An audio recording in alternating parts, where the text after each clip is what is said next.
அஸ்ஸலாமு அலைக்கும் ஃப்ரெண்ட்ஸ். நம்ம வந்து நியூவாக ஒரு பேக்கிங் பிஸ்னஸ் வந்து ஸ்டார்ட் பண்ணியிருக்கோம். உங்களோட சப்போர்ட் எனக்கு வந்து கண்டிப்பாக வேணும்.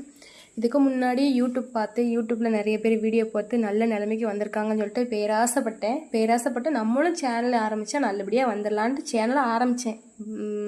ஆனால் நோ வியூஸ், எப்படி போடணும், எந்த மாதிரி கண்டென்ட் கொடுக்கணும், எந்த மாதிரி வீடியோ போடணும் எனக்கு தெரியலை. ஒரு வருஷமாக யூஸ் பண்ணேன், பட் எனக்கு எந்த ஒரு இதுவுமே கிடைக்கல. அப்புறம் இப்போ நம்ம இப்படி இருக்கக்கூடாதுன்னு சொல்லிட்டு மறுபடியும் ரெண்டாவது ஆரம்பித்தது அந்த பேக்கிங் பிஸ்னஸ். இதுவாது எனக்கு வந்து எந்த ஒரு கஷ்டமும் இல்லாமல் எனக்கு சப்போர்ட் பண்ணும், என்னைய வந்து என்னோடய வாழ்க்கைக்கு இது வந்து யூஸ்ஃபுல்லாக இருக்கும்னு நினைக்கிறேன். உங்களோட சப்போர்ட் எனக்கு ரொம்பவே வேணும். என்னைய மாதிரி குட்டியாக பிஸ்னஸ் ஆரம்பித்தவங்களுக்கு முடிஞ்ச அளவுக்கு சப்போர்ட் பண்ணுங்கள். உங்களுக்கு வந்து ப்ரௌனி, முட்டை மிட்டாய், கப் கேக், குக்கீஸ், தம் ரூட் அந்த மாதிரி வேணும்னா மேலே கொடுக்க வாட்ஸ்அப் நம்பருக்கு மறக்காமல் டிஎம் பண்ணுங்கள். உங்களுக்கு ஃபுல் டீட்டெயில் நான் ஷேர் பண்ணுறேன். நன்றி, வணக்கம்.